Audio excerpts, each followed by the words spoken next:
ചെമ്മരുതി ഗ്രാമപഞ്ചായത്ത് ഗ്രാമസഭ കോവൂർ 3-ാം വാർഡ്. ജനകീയ ആസൂത്രണം 2025-26 ഗുണഭോക്തൃ തെരഞ്ഞെടുപ്പ് ചെമ്മരുതി ഗ്രാമപഞ്ചായത്ത് പ്രസിഡന്റ് പ്രിയങ്ക ബിറലിൻ്റെ അധ്യക്ഷതയിൽ കൂടുകയുണ്ടായി. വിദ്യാഭ്യാസ ആരോഗ്യ standing committee chairman Geetha Nalan, ward member Sasikala Vijayan, 9-ാം വാർഡ് മെമ്പർ സുനിൽ GS, 2-ാം വാർഡ് മെമ്പർ ശ്രീലത എന്നിവർ പങ്കെടുത്തു. നമ്മുടെ 3-ാം വാർഡിന്റെ ഗ്രാമസഭയാണ് നടന്നുകൊണ്ടിരിക്കുന്നത്. ഒഴിവാക്കാൻ പറ്റാത്ത ഒരു മീറ്റിംഗ് ഇന്നലെ വാർഡ് മെമ്പർ അറിയിച്ചിരുന്നു. അതുകൊണ്ടാണ് വരാനല്പം താമസിച്ചു പോയത്. നമ്മുടെ ഈ ഗ്രാമസഭയുടെ ഒരു പ്രത്യേകത എന്ന് പറഞ്ഞാൽ നമ്മുടെ എല്ലാവരുടെയും ഭരണസമിതിയുടെ ഈ കാലയളവ് തീരാൻ പോവുകയാണ്. ഇനി നമ്മുടെ ഭരണസമിതിക്ക് ഇത്തരത്തിലുള്ള ഒരു ഗ്രാമസഭ കൂടാൻ സാധിക്കത്തില്ല. നമ്മുടെ ഈ അവസാനത്തെ ഗ്രാമസഭ ഗുണഭോക്താക്കളെ തിരഞ്ഞെടുക്കുന്ന ഒരു ഗ്രാമസഭ ആയതിലും ഒക്കെ നമുക്ക് അതിയായിട്ടുള്ള സന്തോഷമുണ്ട്. പലപ്പോഴും ഏറ്റവും നല്ല രീതിയിൽ ഗ്രാമസഭ നടക്കുന്ന അല്ലെങ്കിൽ ആളുകളുടെ ഗ്രാമസഭ അംഗങ്ങളുടെ പങ്കാളിത്തം കൂടുതലുള്ള ഒരു വാർഡാണ് നമ്മുടെ കോവൂര് വാർഡ്. അതിലെ എണ്ണം കുറഞ്ഞാൽ തന്നെ നമുക്ക് പലപ്പോഴും ഗ്രാമസഭകൾ മാറ്റിവെക്കേണ്ട ഒരു അവസ്ഥയും ഉണ്ടായിട്ടുണ്ട്. ഭയങ്കരമായി നിർദ്ദേശങ്ങൾ നൽകുന്ന ഒരു വാർഡ് കൂടിയാണിത്. അതുകൊണ്ട് തന്നെ ഈ ഗ്രാമസഭയിൽ പങ്കെടുക്കണമെന്ന് അതിയായ താല്പര്യം ഉണ്ടായിരുന്നു. ഒഴിവാക്കാൻ പറ്റാത്ത കമ്മിറ്റി ആയതുകൊണ്ടാണ് താമസിച്ചു പോയത്. നമ്മൾ ഈ സമയങ്ങളിൽ നമുക്കറിയാം, നമ്മുടെ ഈ ഭരണസമിതി ഏറ്റ കാലഘട്ടത്തിൽ നമ്മൾ കോവിഡ് എന്ന മഹാമാരിയുടെ പിടിയിലായിരുന്നു. നമുക്ക് എല്ലാവർക്കും അറിയാം. അന്ന് നമുക്ക് വേറെ യാതൊരു കാര്യങ്ങളിലും നമുക്ക് ചിന്തയില്ലായിരുന്നു. നമുക്ക് എങ്ങനെയെങ്കിലും ഈ കോവിഡിനെ തുടച്ചു നീക്കുക, നമ്മുടെ എല്ലാവരുടെയും ജീവൻ നിലനിർത്തുക, അതിനു വേണ്ടിയിട്ടുള്ള പ്രവർത്തനങ്ങളിലായിരുന്നു നമ്മളെല്ലാവരും. നമ്മുടെ പഞ്ചായത്തുകളായാലും ജനങ്ങളായാലും എല്ലാവരും അതിന്റെ ഭാഗമായിട്ട് നമുക്ക് കോവിഡ് എന്ന മഹാമാരിയെ പിടിച്ചു മാറ്റാനും വീണ്ടും നമ്മുടെ സ്വയ ജീവിതത്തിലേക്ക് നമുക്ക് മടങ്ങി വരാനും സാധിച്ചു. എന്നാൽ വീണ്ടും കോവിഡ് വർദ്ധിച്ചു വരുന്ന ഒരു വാർത്ത നമ്മളെല്ലാവരും അറിഞ്ഞിട്ടുള്ളതാണ്. അപ്പൊ അതിലും നമ്മളെല്ലാവരും ജാഗ്രത പുലർത്തേണ്ടതാണ്. അപ്പൊ അതുകൊണ്ട് തന്നെ നമുക്ക് ഭരണസമിതി ഏറ്റ് ആദ്യത്തെ 1.5 വർഷക്കാലം ഇതുപോലെ ഗ്രാമസഭ കൂടാനോ ആനുകൂല്യങ്ങൾ കൊടുക്കാനോ മറ്റൊന്നിനും സാധിച്ചിരുന്നില്ല. പിന്നെ ബാക്കിയുള്ള ഒരു 3.5 വർഷക്കാലമാണ് നമുക്ക് ഭരിക്കാനായിട്ട് അല്ലെങ്കിൽ വികസന പ്രവർത്തനങ്ങളിലേക്ക് ഉള്ള പ്രവർത്തനങ്ങൾ കാഴ്ചവെക്കാൻ നമുക്ക് സാധിച്ചിട്ടുള്ളത്.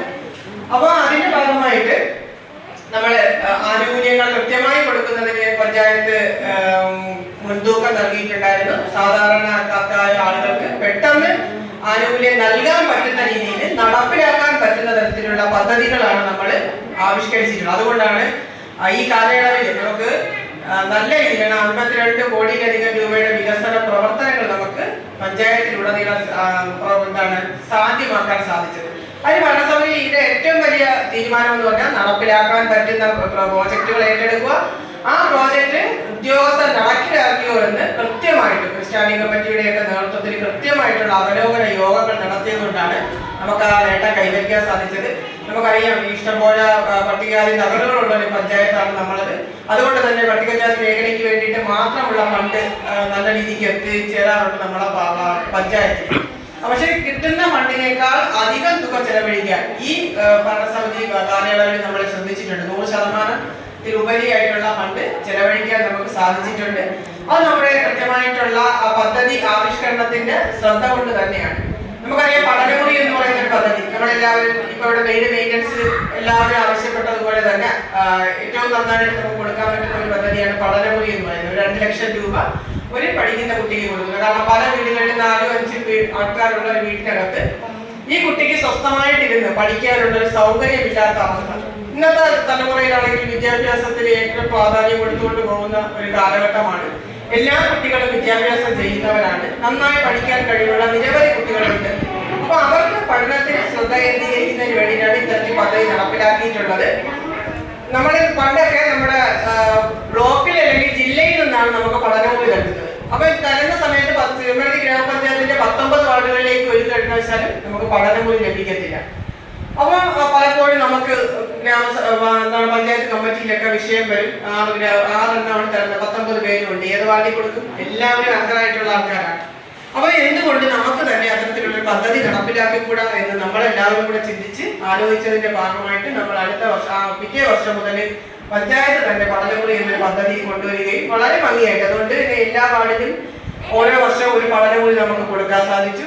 അതേപോലെ പഠിക്കുന്ന കുട്ടികൾ പട്ടികജാതി വിഭാഗത്തില് +2 കഴിഞ്ഞ് ഡിഗ്രിക്കും പ്രൊഫഷണൽ കോഴ്സിനും ഒക്കെ പോകുന്ന നിരവധി കുട്ടികളുണ്ട്. അപ്പൊ അതിന്റെ ചികിത്സ അല്ലെങ്കിൽ അവർക്ക് വേണ്ടിയിട്ടുള്ള വിദ്യാഭ്യാസ ചെലവ് ഒരു പരിധി വരെ ഒരു കൈത്താങ്ങാകുന്നതിന് വേണ്ടിയിട്ട് സ്കോളർഷിപ്പ് പദ്ധതി, പഞ്ചായത്തിൻ്റെതായിട്ടുള്ള സ്കോളർഷിപ്പ് പദ്ധതി നമ്മൾ ആവിഷ്കരിച്ചു. നല്ല രീതിയാണ് അപേക്ഷ കൊടുക്കുന്ന മുഴുവൻ കുട്ടികൾ കൃത്യസമയത്ത് കൃത്യമായ രേഖകൾ, പഠിക്കുന്ന രേഖകൾ ഉൾപ്പെടെ ഉള്ളത് കൊണ്ടുവന്ന് നിർവ്വഹണ ഉദ്യോഗസ്ഥരെ ഏൽപ്പിച്ചു കഴിഞ്ഞാൽ കൃത്യമായി അവരുടെ അക്കൗണ്ടിലേക്ക് സ്കോളർഷിപ്പ് നൽകാനും നമ്മുടെ ഭരണസമിതിക്ക് സാധിച്ചിട്ടുണ്ട്. അതേപോലെ തന്നെ നമ്മുടെ ചെറിയ കുട്ടികൾക്ക് ബേസിക് കസേരി എന്ന് പറയുന്ന പദ്ധതി, ഇതൊക്കെ മുൻ വർഷങ്ങളെ അപേക്ഷിച്ച് ഓരോ വർഷവും ഒരു 100. ഞാനും എന്റെ നാട്ടിലെ അനുഭവം ഇത് തന്നെയാണ്.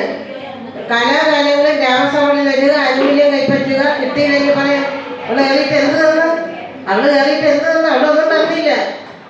പക്ഷെ ഇപ്രാവശ്യം നമുക്ക് എല്ലാവർക്കും 5 കോടിയെങ്കിലും കൈപ്പറ്റാത്ത ചുരുക്കം ചിലരേ കാണുള്ളൂ, അല്ലേ? 5 കോടിയെങ്കിലും കൈപ്പറ്റാത്ത ആൾക്കാർ നമ്മുടെ ഒരു വാർഡുകളിലും കാണത്തില്ല. കാരണം നമ്മളൊരു സാമ്പത്തിക വർഷം വീട് മൈനസ് പഞ്ചായത്തിന്റെ കൊടുക്കുന്നത് SC-ക്ക് 1 ലക്ഷം രൂപ. നിങ്ങളൊന്ന് കേൾക്ക്, ദൈവത്തെ വിചാരിച്ച് പറയുന്ന ഒന്ന് കേൾക്ക്. SC-ക്ക് കൊടുക്കുന്നത് 1 ലക്ഷം രൂപയാണ്, 3 പേർക്കാണ് കൊടുക്കുന്നത്. ഈ ഭരണസമിതി വരുന്നതിന് മുമ്പേ പട്ടികജാതിക്കാർക്ക് വീട് മെയിൻ്റനൻസിന് പഞ്ചായത്തിന്റെ 1.5 ലക്ഷം രൂപയാണ് കൊടുത്തോണ്ടിരുന്നത്. കാരണം 2 പേർക്കേ കൊടുക്കാൻ പറ്റുള്ളൂ. 2 പേർക്ക് 3 ലക്ഷം രൂപ കൊടുക്കുമ്പോഴത്തേക്ക് അടുത്ത സാമ്പത്തിക വർഷം 2 പേർക്കേ കൊടുക്കാൻ പറ്റില്ല. അപ്പൊ 2 വർഷം നമുക്ക് 4 പേർക്കാണ് കൊടുക്കാൻ പറ്റുന്നത്. അങ്ങനെയാണ് നമ്മുടെ ലേബർ തീരുമാനം എടുത്തത്. ഒരു ലക്ഷം രൂപ കൊടുക്കുക. അപ്പൊ 3 പേർക്ക് ഒരു സാമ്പത്തിക വർഷം കൊടുക്കുക, അല്ലേ? അങ്ങനെയാണ് 3 പേർക്ക് പട്ടികജാതിക്കാർക്ക് ശരിയാക്കിയിട്ടുണ്ട്. അവർക്ക് വീട്ടിന് കിട്ടും. അങ്ങനെ സോണി തോപ്പൽ വീട്, സനീഷ് സജീഷ് പൊയ്കൽ വീട്, വസന്ത വീനാഭവൻ, രമണി മേലെയുള്ള വീട്, അവർക്ക് ലൈഫിന് പെരേടം കിട്ടി വീട്ടിന് പോയി എഴുതിയിട്ടുണ്ട്. റീന റോബിൻ നിവാസ്, ശ്രീലത സംഗീത ഭവൻ,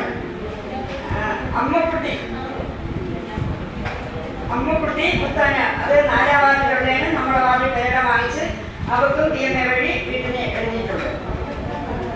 ഗാബി ചിത്രവിലാസം, രമേശൻ മാവിള വീട്, വൈദ്യു ദിവാകര വിലാസം, റോജ KS ഭവൻ, ഉഷ ഉണ്ണിമായ ഭവൻ, വിജയകുമാർ വടക്കേയുള്ള വീട്. ഇത്രയും പേർക്ക് ഇപ്പോഴും